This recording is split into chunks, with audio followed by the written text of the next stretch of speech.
Good afternoon, everybody. Uneducated Economist here. So, I found one of the most interesting articles earlier today, and it really got me thinking about what kind of impact this is going to have into the housing market. Now, everybody is expecting a housing market crash, but nobody knows exactly how it's going to take place, because everybody had said, like all the economists out there who predicted a housing market crash, said that once the Federal Reserve had lifted interest rates, causing the mortgage rates to rise, that people would not be able to afford the higher payments, and we would see a housing market crash. Now, are we seeing a churning housing market? Yeah, we sure are. But are we actually seeing a crash yet? Now, I haven't heard the housing market crash that has been like declared yet. Like, everybody's talking about it, but not yet has it presented itself in a way that everybody can say, yes, here it is. Now, what I am waiting for is for a major inventory rise. Like, when we see more inventory out there than anybody could imagine, that would bring the prices down, especially if we have high interest rates at the time, because people wouldn't be able to afford the payments on it. This all makes a lot of sense to me. Now, what we are seeing is not that. What we are seeing is that we have a dramatic drop in home building, right? The home builders are getting out of the game. Like, here, I'll leave a link down in the description. I was reading it earlier. The home builder sentiment is now the lowest it's been in 10 years. And a lot of it has to do with the buyer traffic. People are just simply not going out there looking for homes. So this does not give a lot of encouragement out there for the new home builders to build new projects. So it's not going to be a lot of new inventory coming into the market from the home builders. So it's going to come from foreclosures, right?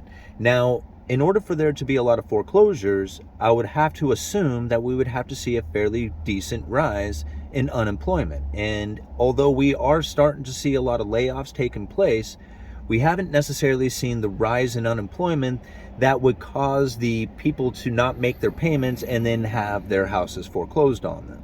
Like, we haven't got to that sort of level yet. So I really don't see where this rise in inventory levels is going to bring on the housing market crash.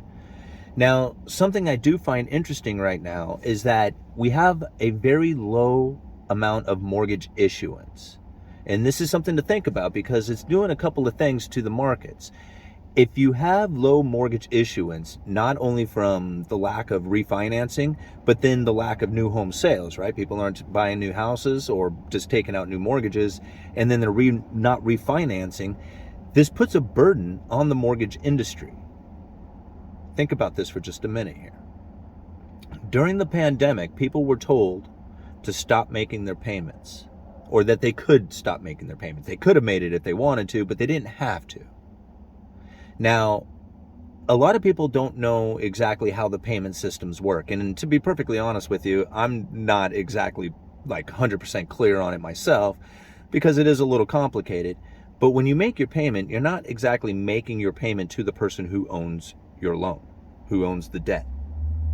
You're making it through something called a mortgage servicer.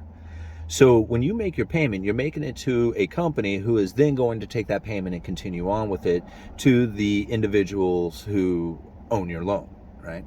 Now, I'm not going to get into all the depths of it and all that other stuff because it's not important for this video. What is important for the video is to understand that during the pandemic, these guys were going to suffer and fail if they were not getting those payments. Now, this is something to think about. The Federal Reserve knew that would be the case if they dropped interest rates to zero and had people stop making their payments, that these servicers were going to have an issue. Except people started refinancing their loans. And this is where the mortgage servicers were able to continue on with their business, is because it's not so much about making sure that they make the payments, because they knew that once people did start making their payments again or refinanced or restructured their loans or whatever happened, that they would be able to be made whole again from all the payments that they were making. But it's surviving in the meantime. How do you survive? Well, it was this massive amounts of rolling over of the old mortgages into new mortgages that gave these mortgage servicers plenty of business so that they could continue to operate, even though they weren't getting paid on the mortgages that they had promised, right? Because they're mortgage servicers, people stopped making their payments. Now, this is pretty interesting to think about here because these mortgage servicers, they were able to survive the pandemic because of that. Otherwise, the mortgage market would have failed. And we already know from the Federal Reserve statements many times that a functioning mortgage market is key to a functioning monetary policy. So they will not let this mortgage market freeze up. It's not so much they're concerned about where the housing market is. What the Federal Reserve is more concerned about is making sure that there is a loan available for somebody who wants it. It doesn't have to be a good loan and it doesn't have to be a good deal, but there has to be one out there. If the markets freeze up, then the monetary policy won't work. So now this is important to the Federal Reserve because here we are in a new position, right? Where if we have a lack of new home sales and we have a lack of people rolling their mortgages over into new mortgages, these mortgage servicers are not going to have a whole lot of new business coming in. Now, just like any company, any business, anybody out there, it's not like we get to a point and we say, okay, that's enough. Like, we're good. Let's call it here. We're going to get it paid off of these mortgages. Let's go drink Mai Tais for the rest of our lives, right? Like, I mean, that's not the way it works. It's always a matter of trying to build in new customers, build a business bigger, trying to bring in more profit. It's always about getting bigger and bigger. And I don't know exactly how the mortgage service industry works. So if there is a stalling of like new mortgages coming in, I'm not sure if that's going to be damaging to them or not. Like, can they survive just off of the lack of new mortgages happening? Like, you guys kind of get where I'm coming from here? Because after I read this article, look down in the description. This is incredible. This is a very interesting story to think about because back 10 years ago, during the great financial crisis, 12 years ago now, I guess, excuse me, guys, people went underwater on their mortgages, which basically meant that even if they were to sell their house at the market value, that they would still end up owing on it because the house that they had purchased was no longer worth the payments that they were making on it. Does that make sense? I mean, pretty much, even if they were to pay the house off at the time, they wouldn't be able to sell it for a profit. They were underwater on their mortgage. So a lot of people quit making their payments, and it was creating some major havoc, right? So we all know about the great financial crisis and the housing market debacle that was taking place, right? Now, something that was taking place then, like, and this is one of the issues that I had because I was losing my house at the time too, but I just didn't have a job or enough income to restructure my loan or anything. So they just basically told me to kiss off, right? And that's where I was. I mean, I guess I could have tried a little harder, but you know, anyway, moving on. The issue that was happening out there is that people weren't making their payments, they were underwater. So the mortgage servicers started restructuring and doing like loan forgiveness programs. Do you remember this? And so a lot of these loan forgiveness programs turned out to be like discharges and then something called charge-offs. And now, because people are just really confused about how the whole mortgage system works and everything, a lot of people don't even realize they're making their payments to a mortgage servicer. They think they're actually making their payment to the person who owns the loan. You know, a lot of people just don't understand how this all operates, and it wasn't clear to them when they were restructuring these loans what was actually happening. Because get this, people are now being served with foreclosure notices on their homes for loans they didn't even know existed, right? These are loans that have been charged off. Now, what they had assumed, because they looked for it and said, hey, where is this loan? Do I owe any money? Hey, there's no money that's owed right now. Nobody's asking for it, whatever. But this charge off, I guess, can just be charged on, right?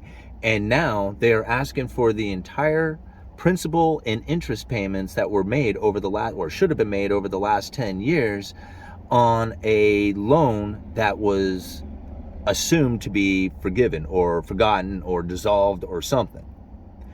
Very interesting thing to think about is how now these people who had no idea that they owed this money are now going to have to figure out how to come up with the money to pay it off, that loan, or sell their house at the highest price, right, they can, or whatever, you know, either way, or refinance, right, into a higher interest loan right now, because interest rates are higher.